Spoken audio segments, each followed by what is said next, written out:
Halo Tribuners, Anda sedang menyaksikan live update tribunnews.com petang, Sabtu 24 Juli 2021 bersama saya Siska Mawaski. Kami akan menyajikan informasi terkini dari sejumlah daerah di Indonesia yang akan disampaikan langsung oleh reporter kami di lapangan. Selengkapnya hanya di live update.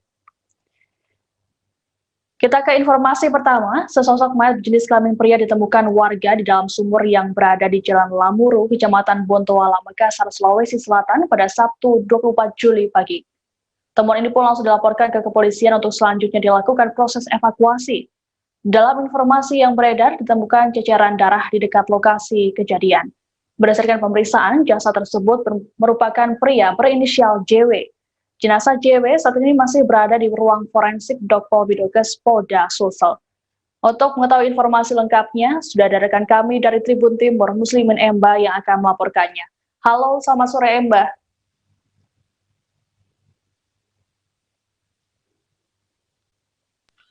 Ya, sore Siska. Ya, Mbak bisa dijelaskan seperti apa kronologi penemuan dari mayat tersebut? Ya, baik Siska dan Tribuners dimanapun berada.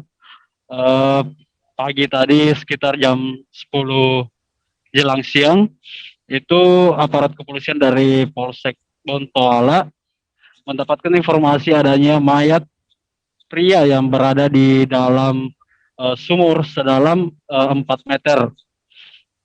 Dari pantauan di lokasi dapat kami kabarkan selain mayat tersebut juga didapati ceceran darah di bagian depan rumah, tepatnya di bagian ruang tamu. Ceceran darah itu diduga berasal dari mayat tersebut, namun pihak kepolisian belum dapat berspekulasi lebih jauh terkait adanya dugaan pembunuhan dalam kasus tersebut. Namun hingga saat ini polisi terus menyelidiki sejauh mana penyebab meninggalnya pria berinisial JW tersebut. Siska. Ya, Mbak bisa dijelaskan apa saja fakta-fakta yang ditemukan di lapangan terkait dengan kejadian ini? Ya, Siska, selain ceceran darah, dari foto yang saya dapat, di mayat pria tersebut pada saat di dalam sumur itu terdapat lilitan tali di leher korban. Kemudian dari pihak kepolisian sendiri juga mengatakan mendapati adanya luka di beberapa bagian tubuh korban, namun tidak spesifik disebutkan lukanya jenis apa dan seperti apa luka yang dialami. Dari pantauan di lokasi sendiri, polisi mengamankan sejumlah barang bukti seperti pakaian, sendal, dan beberapa lainnya. Termasuk ceceran darah, sampel ceceran darah yang di lantai turut diamankan aparat kepolisian. Siska. Baik, lalu apa langkah yang dilakukan oleh pihak kepolisian dalam menangani kasus ini? Jadi saat ini pihak aparat kepolisian telah membawa jenazah ke ruang forensik untuk dilakukan visum luar, gunanya untuk menyelidiki lebih jauh penyebab kematian dari JW dan memeriksa sejumlah saksi termasuk dari ibu korban, yaitu ibu berinisial W, karena sepengetahuan warga sekitar korban hanya tinggal berdua bersama ibunya di rumah tua bernomor 18 tersebut.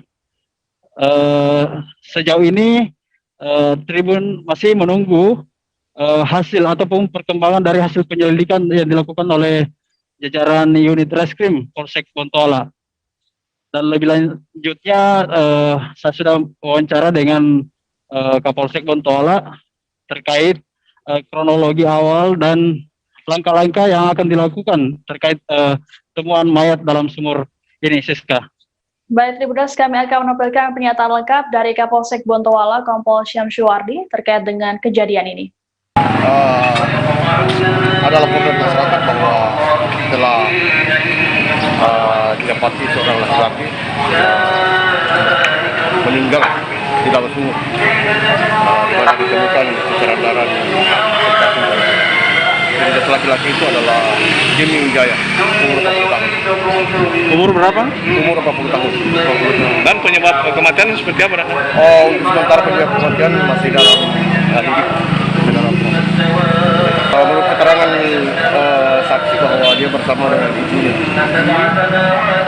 mohon keterangan juga mengatakan bahwa sungai ini ada kelainan, dia mengalami kelainan jiwa. Untuk kejadian sendiri jam berapa kemudian? Kami menerima laporan bahwa kejadiannya sekitar jam 7 pagi. Apa ada dugaan pembunuhan dalam kasus ini? Untuk sementara kita belum mengetahui karena ini masih dalam proses. Kalau di tubuh korban ada luka-luka kanan. Sementara katanya menurut keterangan bahwa di sekitar tubuhnya ada luka. Ada luka? Di sebelah mana dan? Karena untuk sementara mayat masih di dalam sumur, belum dievakuasi. Kita belum ketahui. Belum kita ketahui apa barang buktinya karena ini mayat masih sementara dievakuasi oleh damkar. Untuk kedalaman sumur sendiri Sekitar 3 meter. 4 meter ya? 3 meter. 3 meter. Dan kan ada terdapat tali di leher korban. Itu seperti apa penjelasannya? Tali di leher korban untuk sementara boleh diduga bahwa sengaja diikatkan lehernya bahwa dibuang ke sumur, tapi itu baru diduga. Belum kita ambil kesimpulan. Beralih ke informasi selanjutnya, Taman Wisata Alam atau TWA Batu Angus di Kota Bitung, Sulawesi Utara terbakar pada Jumat 23 Juli siang. Api dengan cepat melalap ilalang yang berada di TWA Batu Angus. Petugas gabungan pun dikerahkan untuk memadamkan kobaran api. Dari informasi saksi disebutkan bahwa api pertama kali muncul di belakang pos karcis masuk TWA Batu Angus. Untuk informasi lengkapnya, rekan kami dari Tribun Manado, Christian Woyongkere akan melaporkannya untuk Anda. Halo, selamat sore Christian. Selamat sore, Siska. Ya, Christian, bisa dilaporkan bagaimana situasi terkini di lokasi kebakaran tersebut? Baik, Tribuners dimanapun Anda berada, pasca peristiwa kebakaran di Taman Wisata Alam Batu Angus yang ada di Kelurahan Kasawari, Kecamatan Air Tembaga, Kota Bitung, Sulawesi Utara, hingga pagi tadi dan hingga berita ini dihimpun, aparat gabungan dari berbagai unsur tengah melakukan upaya pemadaman pasca pemadaman api yang selesai pada jam 9 tadi malam waktu Indonesia Tengah, rekan Siska. Baik, lalu butuh berapa lama proses pemadaman ini dilakukan oleh petugas? Hampir 8 jam kurang lebih proses pemadaman yang dilakukan oleh petugas gabungan untuk memadamkan kobaran api yang melahap sekitar 140-an hektar lahan di TWA Batu Angus yang ditumbuhi oleh alang-alang atau ilalang. Dan tepat pada pukul 9 malam tadi malam, Jumat malam, api berhasil dipadamkan oleh petugas gabungan dari berbagai unsur, rekan Siska. Baik, Christian, bisa dijelaskan apa penyebab kebakaran yang terjadi dan pada pukul berapa hal ini terjadi?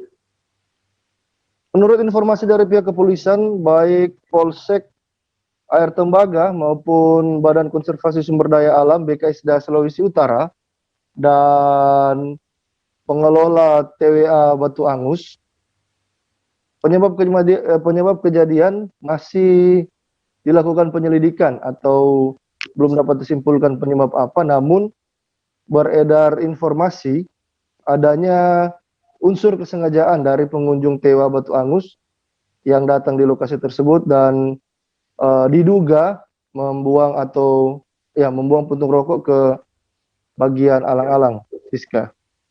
Baik, Christian, lalu berapa jumlah petugas yang dikerahkan dalam pemadaman ini dan dari unsur mana saja?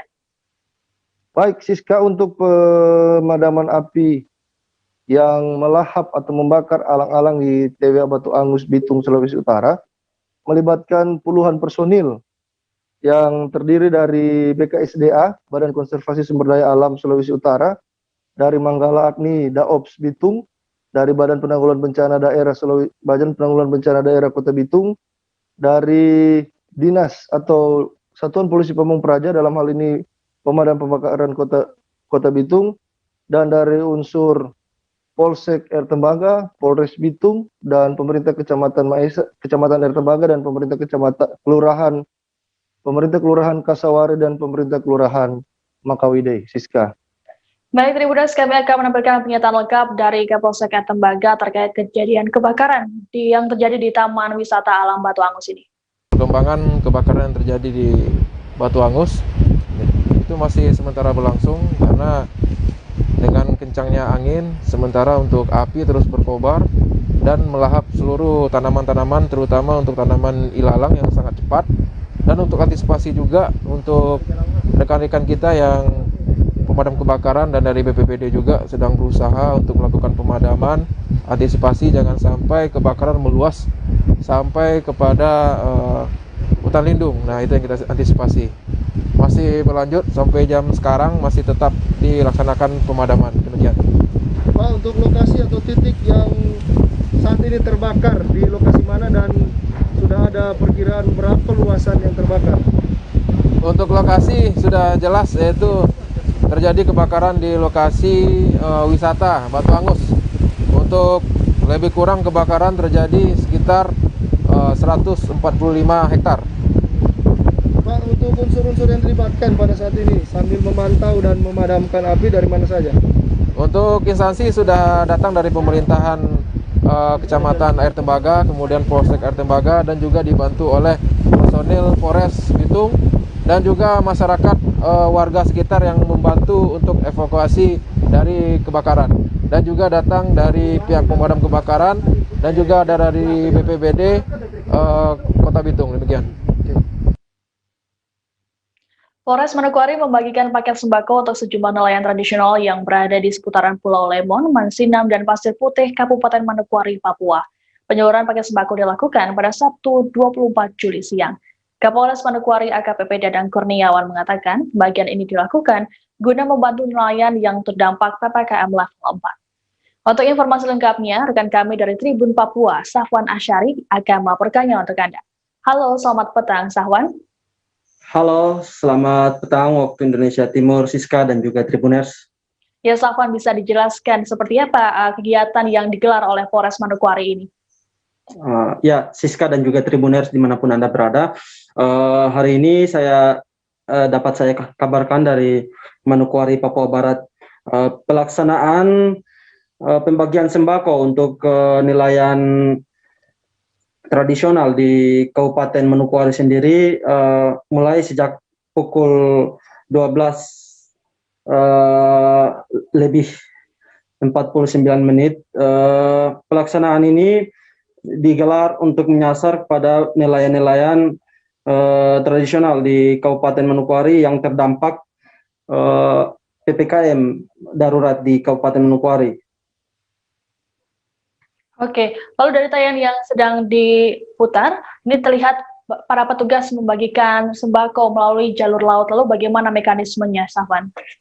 Ya, Siska dan juga Tribuners, ini kegiatan pembagian sembako ini adalah kegiatan yang kali pertama dilakukan di perairan Kabupaten Manokwari. Ini mengingat bukan hanya masyarakat yang ada di daratan, namun masyarakat yang ada di perairan, terkhusus untuk nelayan tradisional sendiri juga terdampak pemberlakuan PPKM darurat di Kabupaten Manokwari, Provinsi Papua Barat, sehingga Polres Manokwari melalui bantuan dari masyarakat di Kabupaten Manokwari, sejumlah donatur yang berhasil mengumpulkan sejumlah sembako untuk didistribusikan melalui Polres Manokwari ke sejumlah masyarakat yang terdampak terdampak PPKM. Siska. Baik, lalu apa harapan dari kegiatan ini, Safwan?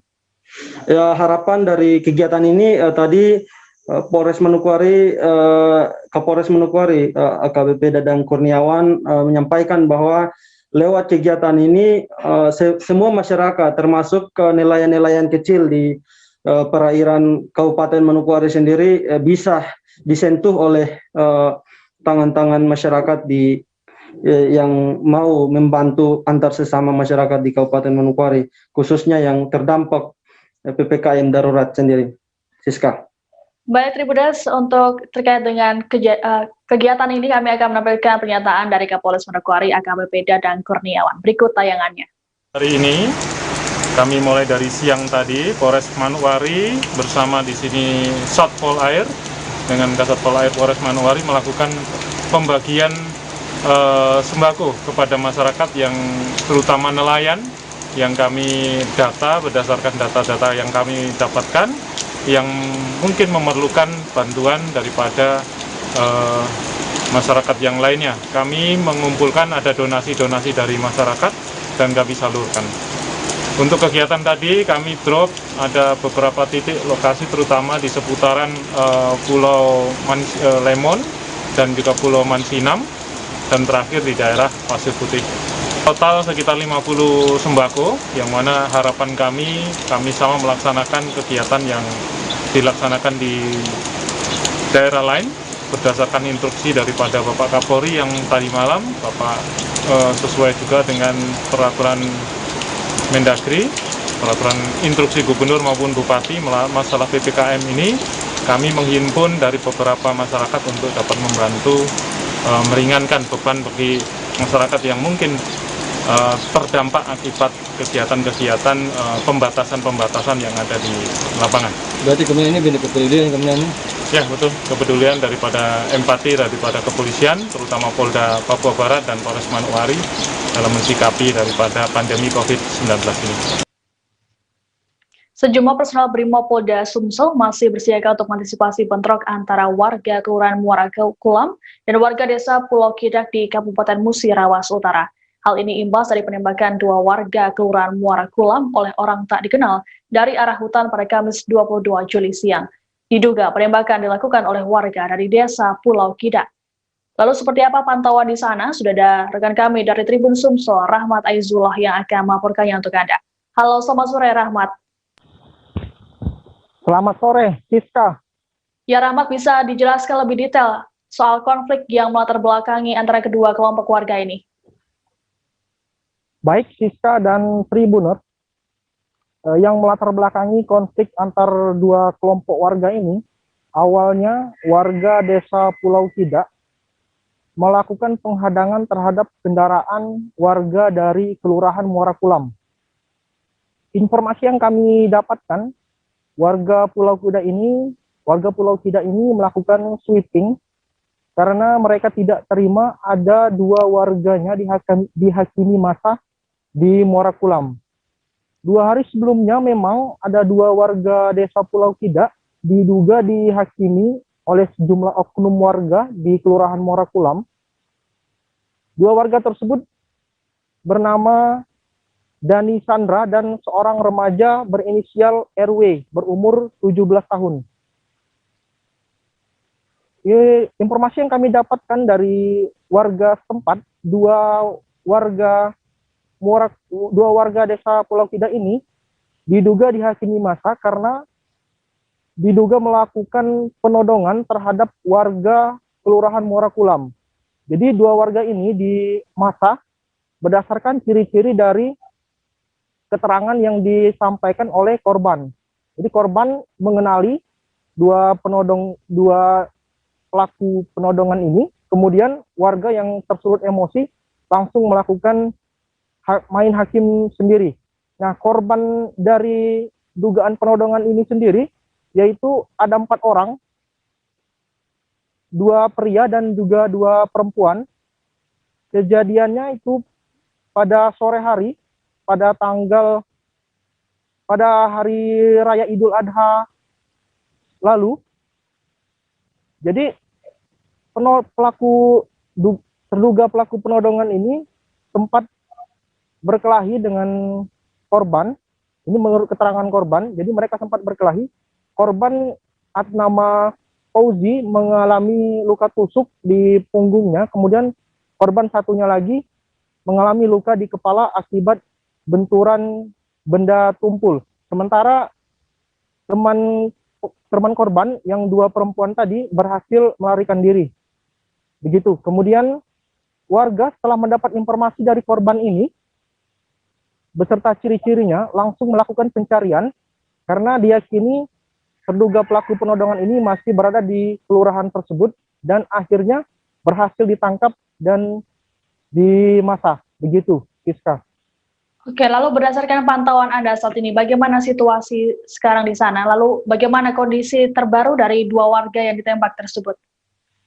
Baik, situasi dan kondisi saat ini di Kelurahan Morakulam maupun di Desa Pulau Kida masih kondusif, begitu. Namun aparat dari Brimopolda Sumsel dan juga anggota Polres Musyaras Utara dan anggota TNI setempat masih siaga di perbatasan antara kedua desa dan kelurahan tersebut untuk mengantisipasi terjadinya bentrok antara warga desa Morakulam, maksud kami warga kelurahan Morakulam dan warga desa Pulau Kida. Kemudian untuk kondisi warga yang kena tembak, warga atas nama Darwan saat ini masih dirawat di rumah sakit di Kota Lubuk Linggau. Sebelumnya sempat dirawat di Puskesmas Morakulam. Warga bernama Darwan ini mengalami luka tembak di paha kanan. Kemudian warga lainnya yang juga mengalami luka tembak yaitu bernama Karim. Dia mengalami luka tembak di tangan kiri. Nah, untuk warga bernama Karim ini itu sudah pulang pada hari kejadian.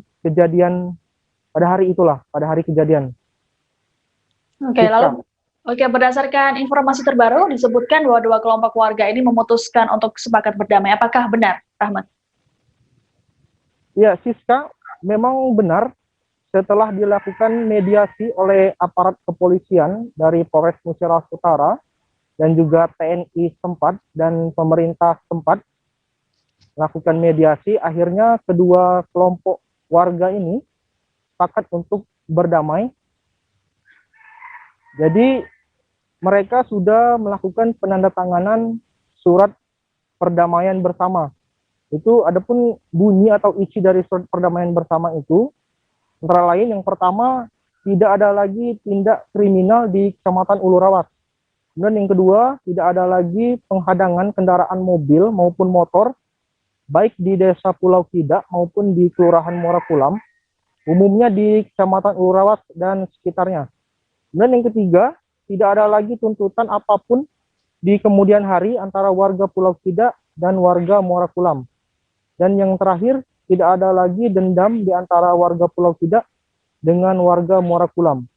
Kapolres Musyaras Utara AKBP Eko Sumaryanto menegaskan apabila ada pihak yang melanggar ketentuan perdamaian yang sudah disepakati tersebut, maka akan dituntut sesuai undang-undang yang berlaku.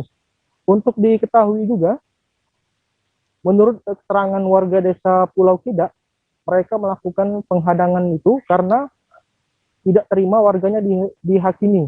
Seharusnya kata warga, masyarakat Morakulam mengedepankan asas negara hukum, begitu. Kalau misalnya ada pelaku penodongan, sebaiknya diserahkan kepada pihak berwajib, bukan dihakimi. Begitu. Siska. Baik, terima kasih laporannya Rahmat Aizullah dari Tribun Sumsel. Tribuners, kami akan kembali seusai jeda, tetap di live update. Oke, apa kabar Bang Arifki di sini untuk strateginya? Kalau saya sendiri di Jumip 37 ini yang semalam baru mulai, saya udah pasti. Sebenarnya aku nggak ngerasa itu penangkapan atau penggerebegan atau apapun itu, karena gini loh, posisinya aku kriteria. Jadi kita mengenal disebut dengan stroke yang tidak berdarah dengan stroke yang berdarah.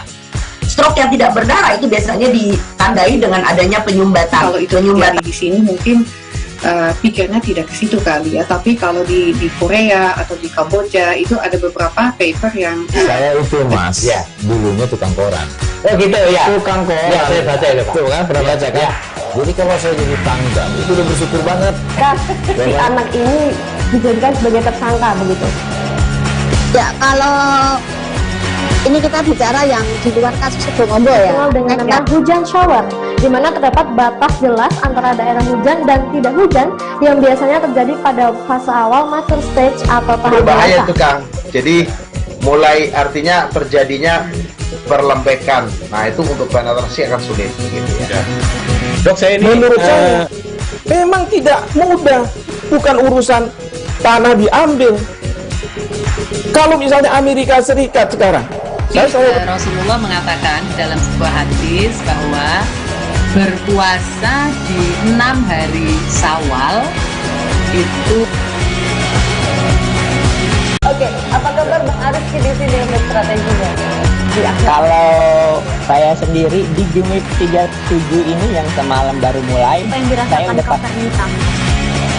Sebenarnya aku nggak ngerasa itu penangkapan atau penggerebegan atau apapun itu, karena gini loh, posisinya aku kriteria. Jadi kita mengenal disebut dengan stroke yang tidak berdarah dengan stroke yang berdarah.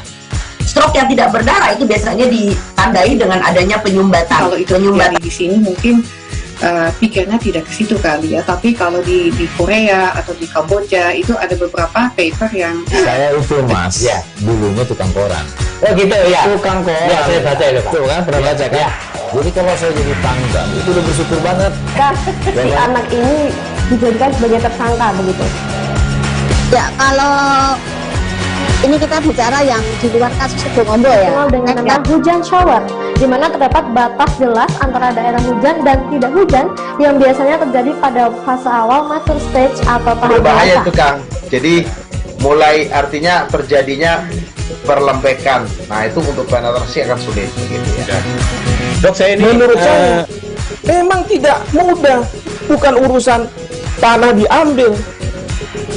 Kalau misalnya Amerika Serikat sekarang, Rasulullah mengatakan dalam sebuah hadis bahwa berpuasa di 6 hari Syawal itu. Oke, apa kabar Bang Arif di sini untuk strateginya? Kalau saya sendiri di Jumip 37 ini yang semalam baru mulai, Apa yang saya dirasakan udah Kapten Hitam? Sebenarnya aku nggak ngerasa itu penangkapan atau penggerebegan atau apapun itu, karena gini loh, posisinya aku kriteria. Jadi kita mengenal disebut dengan stroke yang tidak berdarah dengan stroke yang berdarah. Stroke yang tidak berdarah itu biasanya ditandai dengan adanya penyumbatan. kalau itu terjadi di sini mungkin pikirnya tidak ke situ kali ya, tapi kalau di Korea atau di Kamboja itu ada beberapa paper yang saya itu Mas, ya dulunya tukang koran. Oh gitu ya. Tukang koran. Ya saya baca itu Pak. Tuh kan pernah. Tribuners, Anda masih menyaksikan live update bersama saya Siska Mawaski. Kapolda Riau Irjen Agung Setia Imam Effendi memimpin langsung patroli skala besar dan juga penyaluran paket bantuan sosial sembako di Kota Pekanbaru pada Jumat 23 Juli malam. Dalam kegiatan tersebut, Kapolda bertemu dengan pasangan suami istri penjual kerak telur yang mengaku baru menjual sebanyak 2 porsi pada malam itu. Mendengar hal itu, Kapolda langsung memborong dagangan penjual tersebut untuk anak buahnya di kantor. Lalu seperti apa informasi lengkapnya sudah dari rekan kami dari Tribun Pekanbaru, Rizky Armanda yang akan melaporkannya. Halo, selamat sore Rizky. Ya, selamat sore Siska. Ya Rizky, bisa dijelaskan secara lebih detail bagaimana kegiatan Kapolda saat patroli PPKM tersebut? Ya, pada Kamis malam tadi Kapolda Riau Irjen Pol Agung Setia Imam Effendi memimpin langsung kegiatan patroli berskala besar, dilanjutkan juga dengan penyaluran bantuan sosial berupa sembako kepada masyarakat khususnya yang terdampak COVID begitu. Kegiatan ini dilakukan secara serentak untuk di Riau, di mana ada total sekitar 2.277 personil gabungan baik TNI dan Polri, juga ada sekitar 2.000-an paket bantuan sosial yang disalurkan kepada masyarakat. Dan pada malam tadi juga Irjen Agung berkesempatan untuk menyambangi langsung beberapa orang pedagang, salah satunya yakni pedagang kerak telur yang ada di Jalan Harapan Raya, Kota Pekanbaru, di mana dalam pengakuannya pedagang kerak telur ini sangat kesulitan untuk menjual dagangannya, terlebih dengan diterapkannya pemberlakuan pembatasan kegiatan masyarakat sejak beberapa waktu lalu. Begitu, Siska. Baik, disebutkan Kapolda memborong dagangan pedagang kerak telur tersebut. Lalu apa reaksi dari pedagang tersebut saat diborong oleh Kapolda? Iya, pedagang kerak telur bernama Yanti itu memang mengaku pada malam tadi baru menjual sekitar 2 porsi kerak telur. Lalu dengan pemaparan begitu, Kapolda Riau berinisiatif untuk memborong dagangan kerak telur itu dengan nilai 1,3 juta rupiah. Dan Yanti pada hari ini juga diminta untuk datang langsung ke Mapolda Riau untuk menjajakan dagangannya untuk pasukan yang sedang bertugas begitu. Baik, Rizky, apakah patroli ini akan rutin dilakukan dan apa imbauan dari Kapolda terkait dengan patroli ini? Patroli ini juga berkenaan dengan rencana PPKM level 4 yang akan digelar di Kota Pekanbaru pada 26 Juli 2021 mendatang. Untuk patroli memang khususnya pada malam hari akan terus digencarkan dengan melibatkan ribuan orang personel untuk menertibkan aktivitas masyarakat yang memang di luar ketentuan untuk beroperasi begitu. Oke, lalu bagaimana kesiapan dari aparat kepolisian untuk pelaksanaan PPKM level 4 di Kota Pekanbaru ini? Ya, Kapolda Riau Irjen Pol Agung menyatakan untuk jajarannya memang sudah siap untuk bertugas dan dia juga berpesan kepada jajaran untuk melaksanakan prosedur tugas dengan secara humanis dan juga mempertimbangkan rasa kemanusiaan begitu. Baik, Tribudas, kami akan menampilkan pernyataan lengkap dari Kapolda Riau Irjen Pol Agung Setia Imam Effendi terkait dengan PPKM level 4 di Kota Pekanbaru. Kan begitu, Pak? Ya, saya tadi tanya sampai dengan malam ini sudah laku berapa? Baru laku 2 porsi. Ini sudah dalam waktu tadi dan setengah 11 malam tentu ya kita juga berharap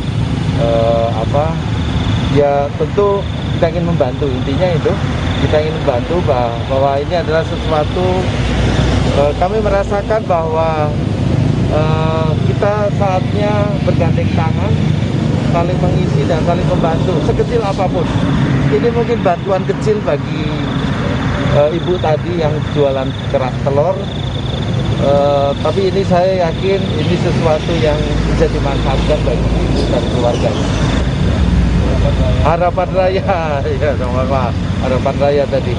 Ya itu salah satu bahwa kita ingin bergotong royong dan kita saling membantu untuk bagaimana kita bisa saling mengisi dan kemudian menjaga bahwa kehidupan ini baik dan kemudian kita menjaga harmoni kita di Riau ini kita kelola terus-menerus, saling mengisi, saling mendukung satu dengan yang lain. Tentu ini menjadi satu spirit bagi Riau dan membuat kita semuanya punya harapan dan kita semua bisa melanjutkan kehidupan ini. Khusus untuk Pekanbaru, kami tadi sore dengan perangkat yang ada, perangkat posko PPKM, kami akan menurunkan 200 personil untuk perbantuan BKO di seluruh PPKM. Ada 503 PPKM yang harus kita bantu, kita turunkan 200 personil untuk membantu. Sejumlah pedagang yang tergabung dalam Forum Pedagang Kuliner Malam di Kota Medan, Sumatera Utara mengibarkan bendera putih. Hal ini sebagai aksi protes terhadap kebijakan PPKM yang dikeluarkan oleh Wali Kota Medan Bobi Nasution. Pihak pedagang mengatakan bendera putih tersebut juga sebagai simbol bahwa mereka menyerah atas kebijakan PPKM darurat. Omset mereka dilaporkan menurun drastis akibat dari diterapkannya kebijakan ini. Lalu seperti apa informasi lengkapnya? Sudah dari rekan kami dari Tribun Medan, Goklas yang akan melaporkannya. Halo, selamat sore Goklas. Halo, selamat sore Siska. Ya Goklas, bisa dijelaskan secara lebih detail terkait dengan aksi pengibaran bendera putih oleh para pedagang ini? Ya, jadi aksi simbolik untuk mengibarkan bendera putih yang dilakukan oleh para pedagang kuliner malam ini itu berlangsung sejak siang tadi. Itu sebagai tanda bahwa mereka menyerah atas situasi yang tercipta akibat kebijakan PPKM darurat yang diberlakukan oleh Wali Kota Medan. Jadi di dalam kebijakan tersebut setidaknya ada 2 poin yang melatar belakangi mereka pada akhirnya menyerah. Yang pertama adalah ada prosedur seperti take away dalam kuliner dan juga yang kedua hanya bisa membuka usaha sampai jam 8 malam. Jadi atas 2 poin tersebut mereka pada akhirnya pengunjung yang datang ke tempat usaha mereka menurun drastis sampai 70% gitu. Dan juga pada akhirnya melihat kondisi itu selama 2 minggu ini usaha mereka terpaksa harus tutup karena ketika mereka membuka itu justru mereka rugi karena ada biaya-biaya operasional serta biaya untuk membayar gaji karyawan yang sudah tidak sanggup lagi mereka bayarkan. Seperti itu. Oke, lalu bagaimana nasib pedagang kuliner malam tersebut di masa PPKM ini? Ya, sebenarnya banyak tadi ada beberapa yang diwawancara menjelaskan bahwa di masa PPKM ini memang usaha mereka putus total, bahkan terancam akan gulung tikar jikalau memang masa PPKM ini terus berlanjut sampai beberapa waktu ke depan. Jadi semisal ada cerita-cerita sedih yang dimana anak-anak mereka yang terpaksa tetap harus membayar uang sekolah, mereka harus mengutang sana sini untuk membiayai kehidupan, dan juga ada banyak tunggakan-tunggakan listrik seperti itu yang mereka pada akhirnya harus meminjam ke orang lain seperti itu. Oke, lalu apa yang diharapkan dari para pedagang ini terkait dengan kebijakan PPKM tersebut? Nah, jadi sebenarnya atas aksi mereka ini, mereka mendukung pada dasarnya program pemerintah untuk memutus rantai penyebaran COVID di Kota Medan. Namun hanya saja mereka meminta perhatian dari wali kota agar pedagang kuliner ini juga harus diperhatikan dengan lebih baik. Karena sampai saat ini untuk karyawan yang diberhentikan saja ataupun diliburkan itu tidak mendapatkan bantuan apapun, dan mereka meminta kepada wali kota Medan agar membuka ruang agar mereka dapat bisa berusaha tapi dengan protokol kesehatan yang ketat seperti itu. Baik, Tribuners, kami akan menampilkan pernyataan dari salah satu peserta aksi terkait dengan aksi pengibaran bendera putih ini. Jadi kami dari pedagang kuliner malam Kota Medan, pedagang kuliner malam ya, harus dicatat bahwa kami adalah pedagang yang mulai bekerja malam hari. Saat ini kami mengangkat bendera putih sebagai tanda kami menyerah kepada keadaan. Bukan kami melawan pemerintah dalam memutus mata rantai COVID-19. Sama sekali tidak ada terpikir dari kami. Kami adalah rakyat yang taat kepada peraturan. Tapi keadaan dan peraturan itu tidak memihak kepada kami. Tidak memihak kepada para pedagang kuliner malam. Dikeluarkan, mungkin bisa baca masing-masing, dikeluarkan peraturan bahwa tidak boleh makan di tempat. Dikeluarkan peraturan hanya boleh berjualan sampai jam 8, tidak boleh makan di tempat. Dan hal-hal yang seperti itu membuat kami sangat sedih. Karena apa? Kami ini cari makan hari ini untuk dimakan hari ini. Kami cuma ingin, kalau boleh, tetaplah kami boleh berdagang. Tapi bagaimana caranya berdagang itu? Buatlah peraturannya, Pak. Pak, tolong kami sudah ngangkat bendera putih, kami sudah menyerah. RSUD K10 Abdul Majid Kota Bekasi mulai mengosongkan tenda darurat triase seiring dengan berkurangnya pasien. Pembongkaran ini dilakukan secara bertahap. Sejumlah pasien yang berada di tenda darurat telah dipindah ke ruang rawat inap. Wali Kota Bekasi Rahmat Effendi mengatakan jumlah pasien di rumah sakit tersebut telah mengalami penurunan dalam beberapa hari terakhir. Lalu bagaimana pantauan di sana? Sudah ada rekan kami dari Tribun Jakarta, Yusuf Bahtiar, yang akan melaporkannya. Halo, selamat sore Yusuf. Selamat sore Siska. Ya Yusuf, bisa dijelaskan seperti apa pantauan terkini di RSUD Kota Bekasi tersebut? Baik, untuk situasi terkini di RSUD K10 Abdul Majid Kota Bekasi, memang sudah cukup landai untuk aktivitas pasien di tenda darurat. Adapun tenda darurat sudah dibangun pihak rumah sakit sejak Juni lalu, kemudian terus bertambah hingga jumlahnya sebanyak 8 unit yang ada di area parkir gedung A dan gedung B. Adapun setelah beberapa lama beroperasi, jumlah tenda darurat yang beroperasi kini mulai berkurang. Nampak ada 5 tenda darurat yang sudah dikosongkan, sedangkan 3 lagi masih terlihat aktivitas pelayanan pasien. Adapun untuk tenda darurat berfungsi sebagai triase, di mana pasien yang baru tiba ke RSUD Kota Bekasi akan langsung dilayani di tenda triase darurat ini untuk dipastikan mereka terpapar COVID atau bukan.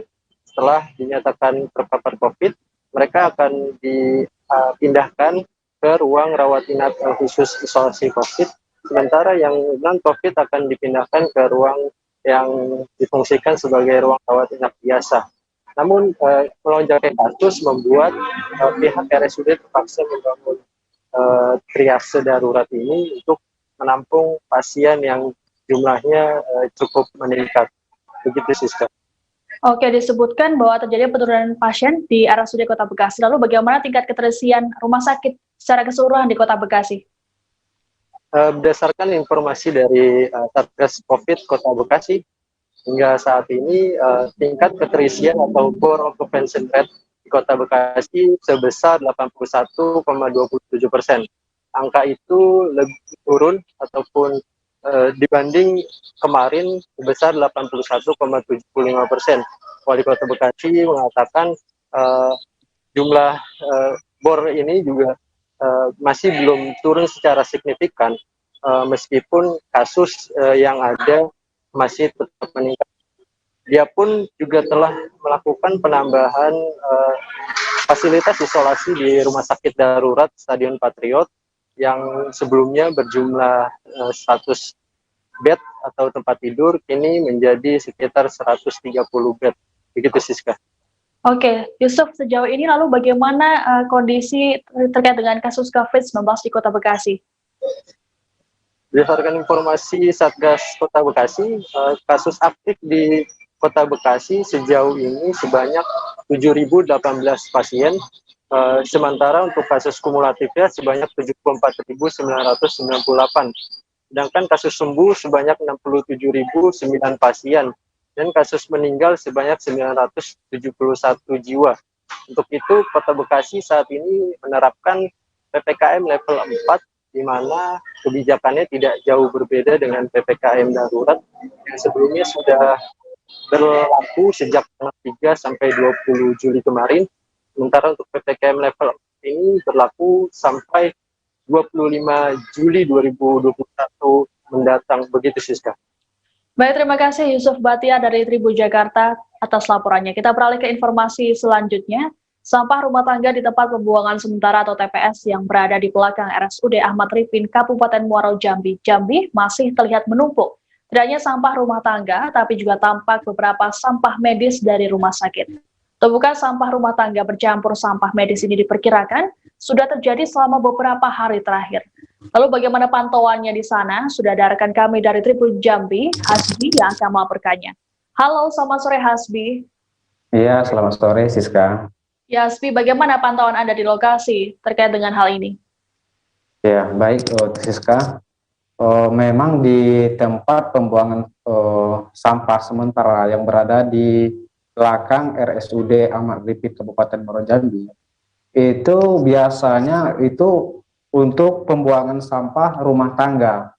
Akan tetapi di lokasi tempat pembuangan sampah itu ditemukan diduga beberapa alat medis bekas dari RSUD yang dibuang oleh oknum rumah sakit tersebut. Ya, kita belum mengetahui juga benar atau tidak itu adalah sampah medis yang berasal dari rumah sakit. Namun yang kita ketahui di lokasi itu memang ditemukan beberapa bekas seperti pembungkus APD, kotak obat, masker, atau sarung tangan dan pelindung wajah gitu. Jadi diduga di tumpukan sampah itu terdapat sampah-sampah medis yang berasal dari rumah sakit di sana. Memang di Kabupaten Muaro Jambi, Siska, terkendala untuk melakukan pengangkutan sampah dari tempat sementara ke tempat pembuangan air. Karena di Kabupaten Muaro Jambi sendiri, berdasarkan informasi yang kami peroleh dari Kepala Dinas Perkim, mereka saat ini memiliki 7 armada unit alat untuk angkut sampah. Karena dari 7 unit itu hanya yang berfungsi secara stabil yaitu ada 3 unit. Dengan wilayah yang luas dari 11 kecamatan, memang untuk mengangkut sampah ke tempat pembuangan akhir memang cukup terkendala karena jarak tempuhnya sangat jauh, armadanya juga sangat kurang. Begitu, oh Siska. Oke, terkait dengan hal ini, lalu bagaimana sikap dari instansi terkait soal tumpukan sampah yang diduga tercampur dengan sampah medis tersebut? Ya, baik Siska. Ya, kalau dari pihak Perkim menyikapi, dia berharap ke depannya terhadap sampah yang ini, baik sampah rumah tangga, baik sampah ini, maupun medis, itu tidak dibenarkan untuk melakukan pembuangan di TPS yang berada di Amaripin. Karena memang TPS itu khusus untuk sampah rumah tangga, bukan untuk sampah medis. Sehingga dari pihak Perkim juga petugas pengangkut sampah sangat was-was dan merasa khawatir. Dari kita menilai dan dia menyampaikan juga kepala dinas Perkim, kenapa sejak 2 hari ini tidak diangkut sampah-sampah yang berada di sana? Karena petugasnya juga merasa khawatir. Di tumpukan sampah itu ditemukan beberapa alat bekas medis dari Rumah Sakit Amaripin. Sementara Direktur Rumah Sakit Amaripin, Agus Subekti, yang berhasil kita konfirmasi, itu tidak membenarkan adanya sampah medis yang dibuang oleh petugasnya yang di TPS tersebut. Karena sampah medis itu mereka sudah bekerja sama dengan pihak ketiga untuk melakukan penghancuran dan pemusnahan sampah-sampah medis. Jadi mereka sudah melakukan, dari pihak rumah sakit sudah melakukan pemantauan langsung setelah mendapat kabar dari kawan-kawan media, baik pun dari kita. Dia langsung ninjau langsung ke tempat pembuangan sampah tersebut. Memang di sana dia bilang itu bukan sampah medis, melainkan itu adalah sampah-sampah bekas kotak obat-obatan. Itu memang ada, cuman itu bukan sampah medis, katanya. Begitu, Siska. Baik, terima kasih laporannya Hasbi dari Tribun Jambi. Kita beralih ke informasi selanjutnya, Tribuners. Kasus konfirmasi COVID-19 di Kabupaten Malinau, Kalimantan Utara mengalami peningkatan sejak sepekan terakhir. Dinas Kesehatan Pengendalian Penduduk dan Keluarga Berencana Kabupaten Malinau telah mengirimkan sebanyak 7 spesimen untuk diperiksa. Hasilnya ditemukan 1 spesimen yang dipastikan sebagai varian Delta COVID-19. Spesimen ini diambil dari pasien asal desa Malinau Kota. Satgas COVID-19 memastikan bahwa kontak erat pasien serta pasien telah pulih. Untuk informasi lengkapnya, sudah ada rekan kami dari Tribun Kaltara, Muhammad Supri, yang akan melaporkannya. Halo, selamat petang Supri. Halo, selamat sore Siska. Ya Supri, bisa dijelaskan seperti apa terkait dengan temuan varian Delta COVID-19 di Kabupaten Malinau ini? Baik, berdasarkan informasi yang diperoleh dari Satuan Tugas Penanganan COVID-19 Kaltara, temuan varian Delta di Kaltara khususnya di Kabupaten Malinau itu bersamaan dengan diumumkannya temuan kasus COVID-19 Delta di seluruh kabupaten kota di Kalimantan Utara termasuk di Kabupaten Malinau. Setidaknya ada Kalimantan Utara mengirimkan sebanyak 32 spesimen yang 12 diantaranya telah diperiksa dan 8 diantaranya menunjukkan hasil positif varian Delta COVID-19. Dari 8 spesimen yang dikirimkan tersebut yang dinyatakan positif varian Delta, 1 diantaranya merupakan spesimen asal warga Kabupaten Malinau, di mana sebelumnya Dinas Kesehatan P2KB Malinau telah mengirimkan kurang lebih 7 spesimen untuk diperiksa oleh Badan Penelitian dan Pengembangan Kementerian Kesehatan RI, dan hasilnya 1 diantaranya merupakan kasus COVID-19 varian Delta. Nah, dari 7 spesimen yang dikirimkan oleh Dinas Kesehatan Kabupaten Malinau, 1 diantaranya telah keluar hasil dan disebut sebagai kasus pertama varian Delta di Kabupaten Malinau. Sedangkan saat ini Dinas Kesehatan Kabupaten Malinau masih menunggu 6 spesimen lainnya untuk diperiksa Banditbang. Terkait dengan tindak lanjut prediksi dari Dinas Kesehatan saat ini sekira 60% dari 6 spesimen yang dikirimkan diprediksi positif varian Delta. Siska. Oke, terkait dengan temuan ini lalu bagaimana langkah yang dilakukan oleh Satgas COVID-19 Malinau? Baik, dari 7 spesimen, 1 yang dinyatakan positif. Sebelumnya Dinas Kesehatan telah melakukan tracing karena 1 spesimen ini diambil dari 1 kasus konfirmasi sebelum 20 Juni 2021 lalu. Artinya ada langkah penanganan yang sebelumnya telah dilakukan oleh Satgas COVID-19 Malinau, yakni melakukan tracing dan treatment terhadap kontak erat pasien. Dan sampai saat dengan diumumkannya, berselang sebulan setelah diumumkannya 1 spesimen positif COVID-19 varian Delta, kami mewawancarai Kepala Dinas Kesehatan Kabupaten Malinau, John Felix Nunggu Pandang. Beliau mengatakan bahwa saat ini tidak ada perburukan dari kondisi kesehatan pasien, baik pasien yang terkonfirmasi sebagai pasien 01 varian Delta Malinau maupun kontak eratnya. Demikian, Siska. Baik, Supri, bisa dilaporkan bagaimana perkembangan terkini kasus COVID-19 di Malinau termasuk di perbatasan RI Malaysia?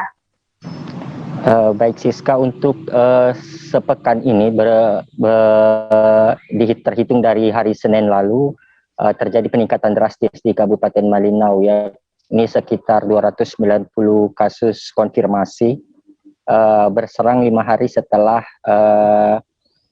pekan ketiga bulan Juli ini. Peningkatan tersebut diiringi dengan 8 kasus meninggal dunia dan sekitar 67 kasus kesembuhan.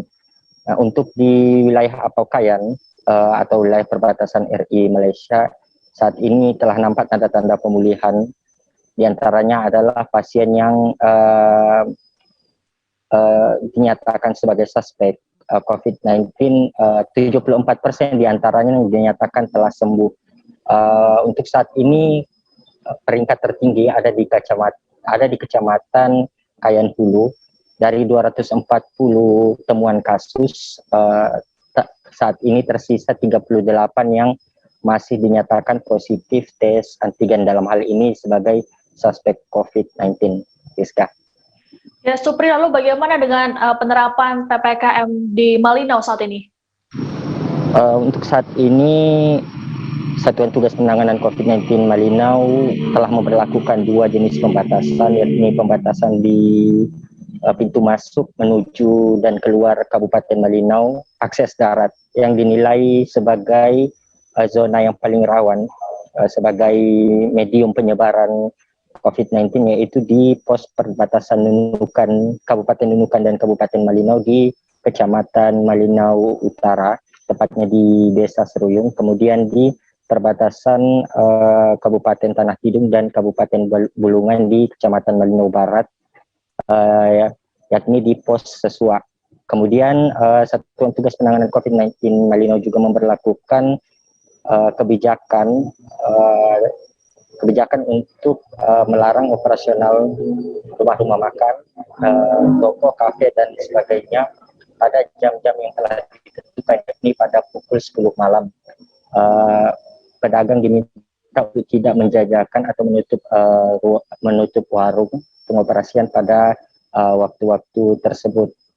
Untuk saat ini Satgas rencananya akan memberlakukan pembatasan tersebut selama 2 pekan terhitung sejak 16 Juli lalu sehingga tanggal 29 Juli 2021 mendatang. Siska.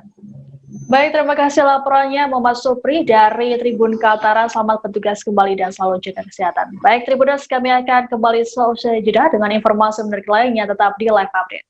Oke, apa kabar Bang Arief di sini untuk strateginya? Kalau saya sendiri di Jumip 37 ini yang semalam baru mulai, saya udah pasti. Sebenarnya aku nggak ngerasa itu penangkapan atau penggerbegan atau apapun itu, karena gini loh, posisinya aku kriteria. Jadi kita mengenal disebut dengan stroke yang tidak berdarah dengan stroke yang berdarah. Stroke yang tidak berdarah itu biasanya ditandai dengan adanya penyumbatan. Kalau itu penyumbatan di sini mungkin pikirnya tidak ke situ kali ya, tapi kalau di Korea atau di Kamboja itu ada beberapa paper yang saya itu mas ya dulunya tukang koran. Oh gitu ya, tukang koran ya, saya baca itu tuh kan, pernah baca kan ya. Jadi kalau saya jadi tanggal itu udah bersyukur banget si anak ini dijadikan sebagai tersangka begitu Ya, kalau ini kita bicara yang di luar kasus Sebongombo ya. Dengan nama hujan shower, di mana terdapat batas jelas antara daerah hujan dan tidak hujan yang biasanya terjadi pada fase awal mature stage atau tahap berbahaya dewasa. itu Kang. Jadi mulai artinya terjadinya perlembekan. Nah itu untuk penetrasi akan sulit gitu ya. Dok, saya ini menurut saya memang tidak mudah, bukan urusan tanah diambil. Kalau misalnya Amerika Serikat sekarang, Rasulullah mengatakan dalam sebuah hadis bahwa berpuasa di 6 hari Syawal itu. Oke, apa kabar Bang Arifki di sini untuk strateginya? Kalau saya sendiri di Jumip 37 ini yang semalam baru mulai, saya udah sebenarnya aku nggak ngerasa itu penangkapan atau penggerebegan atau apapun itu, karena gini loh, posisinya aku kriteria. Jadi kita mengenal disebut dengan stroke yang tidak berdarah dengan stroke yang berdarah. Stroke yang tidak berdarah itu biasanya ditandai dengan adanya penyumbatan. Kalau itu penyumbatan di sini mungkin pikirnya tidak ke situ kali ya, tapi kalau di Korea atau di Kamboja itu ada beberapa paper yang saya itu mas ya dulunya tukang koran. Oh gitu ya, tukang koran ya, saya baca itu tuh kan, pernah baca kan ya. Jadi kalau saya jadi tanggal itu udah bersyukur banget si anak ini dijadikan sebagai tersangka begitu Ya, kalau ini kita bicara yang di luar kasus Sebongombo ya. Dengan nama hujan shower, di mana terdapat batas jelas antara daerah hujan dan tidak hujan yang biasanya terjadi pada fase awal mature stage atau tahap berbahaya dewasa. itu Kang. Jadi mulai artinya terjadinya perlembekan. Nah itu untuk penetrasi akan sulit gitu ya. Dok, saya ini menurut saya memang tidak mudah, bukan urusan tanah diambil. Kalau misalnya Amerika Serikat sekarang, Rasulullah mengatakan dalam sebuah hadis bahwa berpuasa di 6 hari Syawal itu. Oke, apa kabar Bang Arifki di sini untuk strateginya? Kalau saya sendiri di Jumip 37 ini yang semalam baru mulai, saya udah sebenarnya aku nggak ngerasa itu penangkapan atau penggerebegan atau apapun itu, karena gini loh, posisinya aku kriteria. Jadi kita mengenal disebut dengan stroke yang tidak berdarah dengan stroke yang berdarah. Stroke yang tidak berdarah itu biasanya ditandai dengan adanya penyumbatan. Kalau itu penyumbatan di sini mungkin pikirnya tidak ke situ kali ya, tapi kalau di Korea atau di Kamboja itu ada beberapa paper yang saya itu mas ya dulunya tukang koran. Oh gitu ya, tukang koran ya, saya baca itu tuh kan, pernah baca kan ya. Jadi kalau saya jadi tanggal itu udah bersyukur banget si anak ini dijadikan sebagai tersangka begitu Ya, kalau Terima kasih Anda masih menyaksikan live update bersama saya Siska Mawaski. Bocah 8 tahun bernama Vino yang menjadi yatim piatu setelah kedua orang tuanya meninggal hampir bersamaan karena COVID-19 rencananya akan dibawa pulang ke kampung halaman ayahnya di Sragen, Jawa Tengah. Diketahui saat ini Vino tinggal seorang diri di Kabupaten Kutai Barat, Kalimantan Timur. Meski begitu, kepulangan Vino tidak bisa dilakukan secara segera mengingat dirinya yang masih menjalani karantina karena kontak erat dengan pasien COVID-19. Vino sendiri saat ini dalam keadaan sehat dan dinyatakan negatif COVID-19. Kepulangan Vino juga terhambat dengan kebijakan pemerintah yakni PPKM darurat. Lalu seperti apa informasi lengkapnya? Sudah ada rekan kami dari Tribun Solo, Septiana, yang akan melaporkannya. Halo, selamat sore Septi. Selamat sore, Siska. Ya, Septi bisa dijelaskan seperti apa rencana kepulangan Vino ini? Ya, sebelumnya dari pihak keluarga sang ayah yakni Kino Raharjo dan sesuai dengan amanat dari sang ayah, Vino akan dirawat dan dibesarkan oleh keluarganya yang ada di Desa Bayanan ke Kecamatan Sambirejo, Kabupaten Sragen. Untuk rencana kepulangan masih menunggu penerbangan untuk dibuka dan rencananya akan dipulangkan oleh Pak Denya yang saat ini berada di Kalimantan. Oke, lalu nantinya Vino akan tinggal bersama siapa dan di mana? Vino akan tinggal di rumah ayahnya yang ada di Kabupaten Sragen bersama dengan budenya dan Pak D-nya yang juga merupakan kakak kandung dari ayah Vino, seperti itu. Oke, untuk rencana masa depan Vino seperti sekolah ataupun kebutuhan sehari-harinya nanti seperti apa, Septi? Untuk kebutuhan rencana kedepannya, Vino akan dibesarkan oleh budenya sendiri dan untuk akan disekolahkan di Kabupaten Sragen tentunya, melanjutkan pendidikan di Kabupaten Sragen, dan untuk keperluan lainnya semua akan diurus oleh budenya dan dibantu oleh kakeknya dan neneknya. Oke, terkait dengan kondisi terbaru dari Vino, seperti apa, Septi? Saat ini kondisi Vino sudah sehat dan mengetahui kedua orang tuanya meninggal dunia, Vino tampak tegar dan sudah kembali ceria, seperti itu. Baik, terima kasih laporannya Septiana dari Tribun Solo. Kita beralih ke informasi selanjutnya, Tribuners. Polresta Denpasar kembali menetapkan sebanyak 5 tersangka dalam kasus pembunuhan di Jalan Subur, Denpasar Barat yang terjadi pada 23 Juli lalu. Sebelumnya, polisi juga telah menetapkan 1 tersangka pembunuhan terhadap Gede Budiarsana.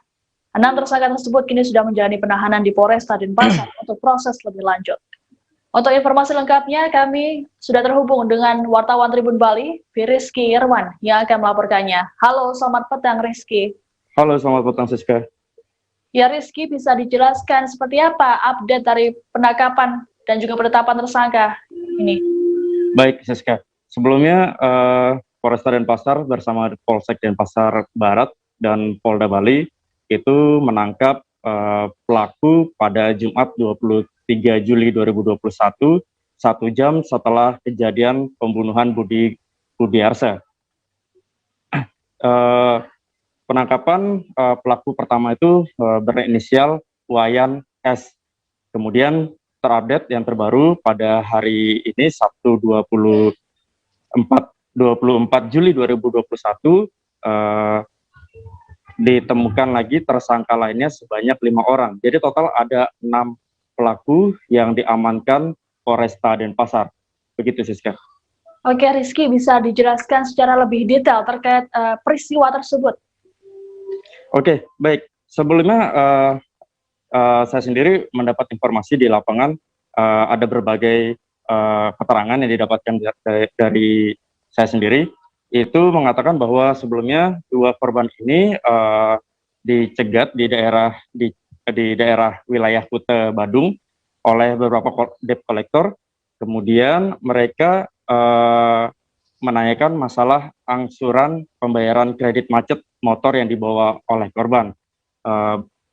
Berselang beberapa menit, mereka kemudian pergi ke Jalan Gunung Patuha 7, tepatnya di daerah Desa Tegal Harum, Denpasar Barat, di mana tempat markas dari debt collector yang sebagian ada merupakan pelaku. Kemudian di lokasi tersebut mereka menanyakan kembali angsuran kredit motor dan alasan kenapa ditarik sepeda motor tersebut, hingga korban kemudian tersulut emosi dan melakukan pemukulan kepada salah satu debt collector. Dan selanjutnya dari 2 korban ini, salah satunya itu membuat kegaduhan yang kemudian dibalas oleh debt collector hingga terjadi aksi kejar-kejaran antara korban dan beberapa debt collector, mulai dari Jalan Gunung Patuha hingga ke Jalan Gunung Rinjani, dan terakhir di Jalan Subur, atau tepatnya di Simpang Subur Jalan Kalimutu Denpasar Barat, yang dimana TKP pembunuhan terjadi, yang antara lain korbannya yaitu Gede Budiarsana, 34 tahun, asal Kubu Tambahan Buleleng. Untuk korban sendiri meninggal dengan keadaan yang cukup tragis ya, karena ada beberapa sabetan di kepala dan leher belakang korban hingga tangan kiri yang putus. Kemudian dari sempat dari korban ini meminta tolong warga di sekitar lokasi, namun karena kondisi korban yang terlihat tidak berdaya dan penuh darah itu kemudian dibiarkan dan hingga meninggal dunia di lokasi. Baik setelah itu beberapa menitnya korban diketahui dilarikan ke rumah sakit Sanglah dengan menggunakan mobil ambulan milik salah satu puskesmas yang ada di Denpasar. Begitu sih, Siska. Oke, lalu apa motif dari pembunuhan ini, Rizky? Untuk motif sendiri yang Tribun Bali dapatkan dari Kapolresta Denpasar, Kombes Pol Jensen Avitus Panjaitan, bahwa motif ini ditenggarai karena masalah kemacetan pembayaran kredit. Jadi sebenarnya ini antara debitur dan kreditur, sehingga lanjut Jensen itu Pak Kapolresta menjelaskan bahwa dipastikan kasus ini kasus finance antara debitur dan kreditur, bukan masalah ormas ataupun sekelompok orang. Yang terbaru Siska, yang Tribun Bali dapatkan sampai saat ini pihak kepolisian Polresta Denpasar bersama Polsek Denpasar Barat dan Polda Bali tengah menyelidiki pihak finance yang meminta tolong kepada debt collector yang beberapa di antaranya itu merupakan pelaku, untuk dicari tahu keterkaitan dari kejadian peristiwa ini, sehingga nantinya jika memang ditemukan melanggar, mereka dari pihak finance ini akan ditindak tegas. Begitu Siska. Baik, terima kasih laporannya Rizky Irawan dari Tribun Bali. Selamat bertugas kembali. Terima kasih. Tribuners, kami akan melanjutkan informasi selanjutnya. Program vaksinasi untuk mahasiswa dan pelajar digelar di Universitas Muhammadiyah Jakarta, Kota Tangerang Selatan pada Sabtu 24 Juli. Kegiatan ini pun ditinjau langsung oleh Kapolda Metro Jaya, Irjen Pol Fadil Imran. Fadil menuturkan saat ini pihaknya tengah menggencarkan upaya vaksinasi di beberapa kampus yang berada di wilayah hukumnya. Hal ini dilakukan agar para mahasiswa ataupun pelajar yang disebut sebagai agen perubahan dapat melakukan edukasi terkait vaksinasi di lingkungannya. Untuk informasi lengkapnya, kami sudah terhubung dengan jurnalis Warta Kota, Rizky Amana, yang akan melaporkannya untuk Anda. Halo, selamat petang, Rizky. Selamat petang, Siska. Ya, Rizky, bisa dilaporkan bagaimana pantauan di lokasi vaksinasi untuk saat ini? Bisa saya kabarkan atau informasikan bahwa sekarang pelaksanaan atau lokasi vaksinasi telah ditutup sekira tadi pukul jam 4 lebih. Vaksinasi karena sudah memenuhi target yang dimulai dari pukul 8 pagi tadi hingga sekira jam 4.15 tadi peserta sudah tidak ada dan pelaksanaan vaksinasi pun ditutup seperti itu, Siska. Oke, Rizky, bisa dilaporkan berapa jumlah dari peserta vaksinasi ini dan apakah dan berapa targetnya dari pihak penyelenggara? Pihak penyelenggara itu menargetkan 1.000 dosis vaksin atau 1.000 penyuntikan kepada peserta vaksinasi yang ditargetkan kepada dominasi kepada para mahasiswa, mahasiswi, pelajar maupun tenaga pengajar baik itu dosen dan guru, tak terkecuali juga bagi masyarakat umum di sekitar kampus yang belum mendapatkan vaksinasi. Dari target 1.000 itu para panitia mengakui telah memenuhi target. Banyak dari masyarakat juga yang terus berdatangan hingga target dosis pun tercapai. Seperti itu, Siska. Oke, lalu apa yang disampaikan oleh Kapolda Metro Jaya tadi terkait kunjungannya tersebut? Iya, baru saja tadi memang sekira jam 10 pagi pelaksanaan vaksinasi COVID-19 di UMJ Ciputat Timur ini mendapat tinjauan langsung dari Bapak Kapolda Metro Jaya, Irjen Pol Fadil Imran. Dalam tinjauannya itu beliau langsung melihat bagaimana jalannya vaksinasi dan berkomunikasi dengan para mahasiswa maupun mahasiswi maupun tenaga vaksinator yang juga berasal dari Pusdokes Polri. Pak Kapolda atau Bapak Irjen Pol Fadil Imran menyampaikan kepada mahasiswa ataupun mahasiswi bahwa mereka adalah agen perubahan di tengah masifnya penularan dan penyebaran infeksi COVID-19 saat ini. Mereka setelah melakukan vaksinasi diminta untuk menyampaikan kepada lingkungan sekitarnya agar masyarakat dapat ikut program kekebalan massal di mana langsung mengunjungi sentra-sentra vaksinasi agar tujuan itu tidak adanya simpang siur informasi.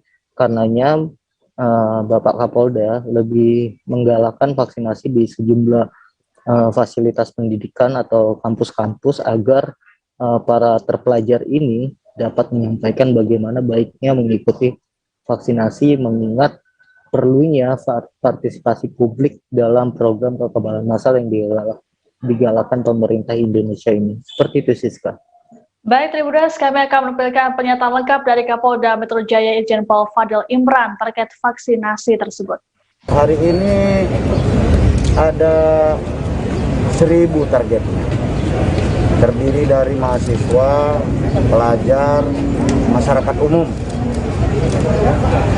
yang ada di sekitar kampus Universitas Muhammadiyah di Jakarta ini, di daerah Ciputat. Siapa Kapolda? Berapa rata-rata vaksinasi dosis yang dikeluarkan pada hari ini? Ya itu 1.000, rencananya kita 1.000 ya, berapapun yang datang kita siap. Tenaga vaksinator dan nakes dan non-nakes yang lain siap melayani sampai dengan selesai. Saya bersama Rektor Pak Makmum Murad dan Rahmat ini dari Ikatan Mahasiswa Muhammadiyah. Mudah-mudahan ini bisa berjalan lancar, herd immunity-nya bisa tercapai. Kami juga butuh, jadi vaksinasi di kampus ini bukan semata-mata untuk memberikan vaksin, banyak manfaat lain. Mobilisasi publik sebenarnya perlu. Yang kedua, sebagai agen perubahan, sebagai pusat mercusuar keilmuan, tentu mereka bisa mencerahkan masyarakat untuk menerima vaksin ini, gitu ya. Menerima vaksin ini. Jadi kalau kampus saja menerima dan menyebarluaskan, saya kira itu akan jauh lebih dahsyat dan lebih masif. Saya kira itu ya. Salah satu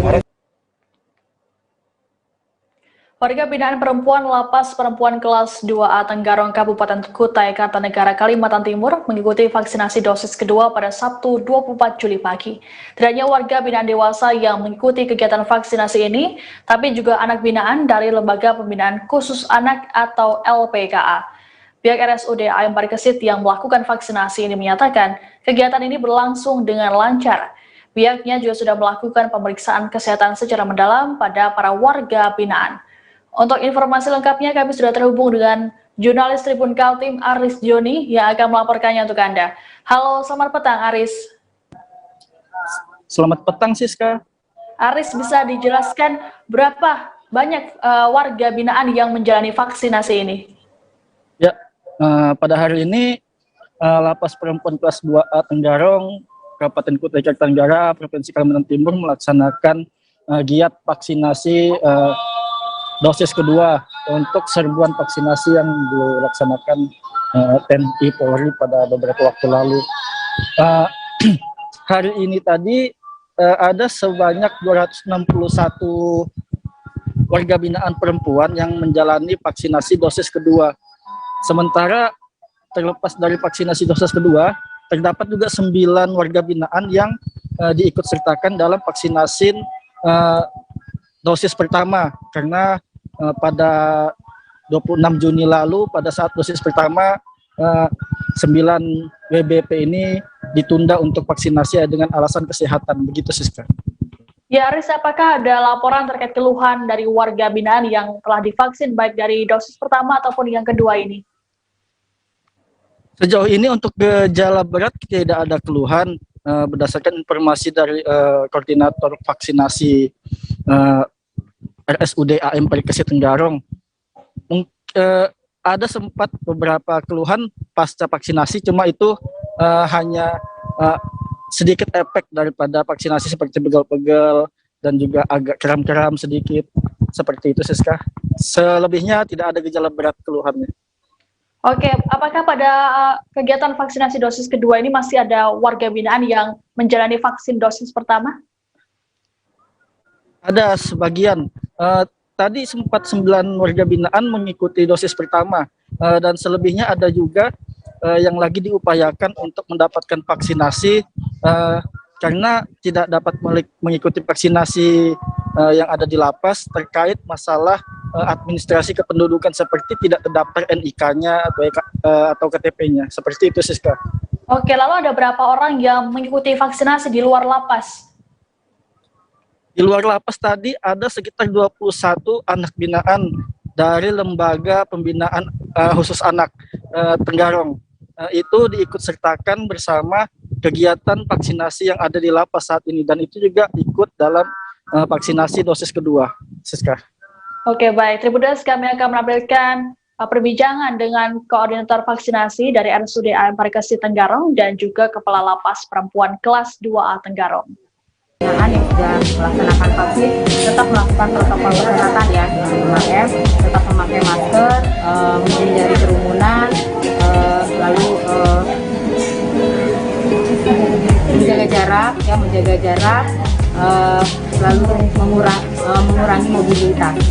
Dan hari ini adalah vaksin tahap kedua. Kami berharap untuk warga binaan yang belum mendapatkan vaksin bisa juga difasilitasi baik oleh Dinkes maupun TNI Polri. Nah, harapan kami untuk semua warga binaan yang telah diberikan vaksin bisa menjaga imun dan mendeteksi diri sendiri agar tidak terpapar dengan COVID, dan kami selaku petugas akan selalu melaksanakan protokol kesehatan agar tidak terjadinya kembali terpaparnya COVID di lingkungan lapas. Untuk menjaga kenyamanan para pengunjung di masa pandemi, Hotel Kalista Lahat, Sumatera Selatan meminta agar setiap tamu menunjukkan bukti vaksin dan surat bebas COVID-19. Hal ini dilakukan guna memutus mata rantai COVID-19 dan mencegah terjadinya klaster baru di hotel tersebut. Pihak hotel menyatakan terjadi penurunan jumlah pengunjung selama pandemi. Untuk informasi lengkapnya, sudah ada rekan kami dari Sripoku, Edi Amin, yang akan melaporkannya untuk Anda. Halo, selamat petang, Edi.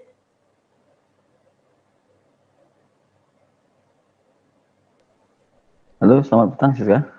Edi, bisa dijelaskan seperti apa penerapan protokol kesehatan di hotel tersebut? Ya, dapat kami sampaikan bahwasanya sistem protokol kesehatan di beberapa hotel di Kota Lahat yang sempat kami wawancarai sejak awal masa pandemi COVID-19, manajemen hotel telah menerapkan protokol kesehatan. Yang pertama dengan siapapun pengunjung yang datang ke hotel dengan adanya cek suhu, kemudian penyemprotan, ketiga yaitu cuci tangan sebelum memasuki hotel. Selanjutnya, terutama di Hotel Kalista Lahat, seluruh pengunjung hotel yang akan bermalam atau menginap di hotel tersebut harus menunjukkan bukti telah melaksanakan vaksin COVID-19, Siska. Oke, Edi, apakah sebelumnya pernah ditemukan kasus positif COVID-19 di hotel tersebut?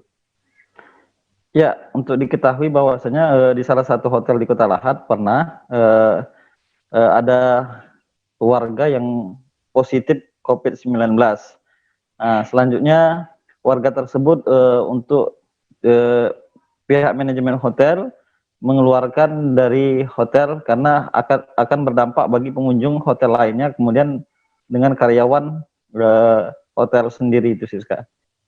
Oke, lalu bagaimana keadaan jumlah pengunjung hotel di masa pandemi ini? Ya,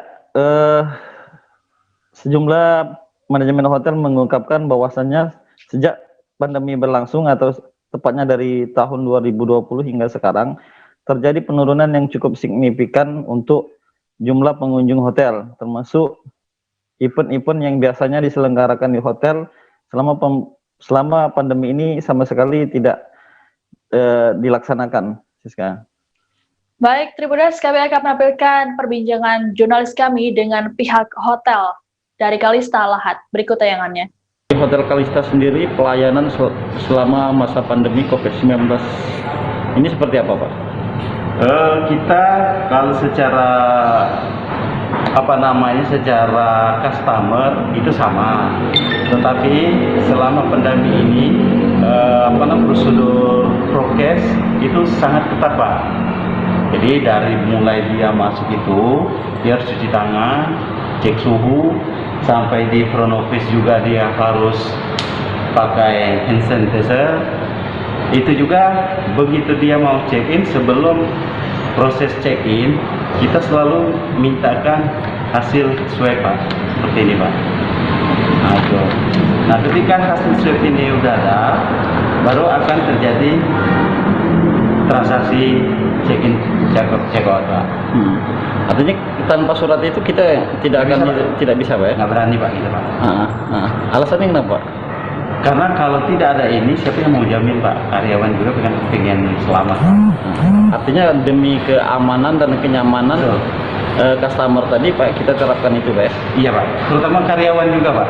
Oh karyawan? Iya karyawan, perlu. Artinya tidak benar kalau misalnya ada hotel menerima tamu yang positif Pak ya? Tidak benar Pak. Oh itu Pak. Pak, untuk Hotel Kalista sendiri selain bukti itu, bukti vaksin ya Pak? Iya bukti vaksin. Bukti vaksin. Swab ya. Swab, vaksin. Ya. Pak, untuk apa namanya kegiatan-kegiatan di hotel seperti event-event itu ada pengurangan atau enggak Pak selama masa pandemi? Sangat Pak. Sangat. Sangat berkurang sekali Pak. Bahkan 3 bulan ke belakang itu malah tidak ada Pak. Ya, terima kasih informasi tadi sekaligus menutup jumpa kita dalam live update kali ini. Terus saksikan live update berikutnya hanya di kanal tribunnews.com. Jangan lupa untuk terus disiplin menerapkan protokol kesehatan dimanapun Anda berada. Saya Siska Mawaski beserta kru yang bertugas pamit undur diri. Terima kasih dan sampai jumpa. Jangan lupa like, subscribe, dan share ya.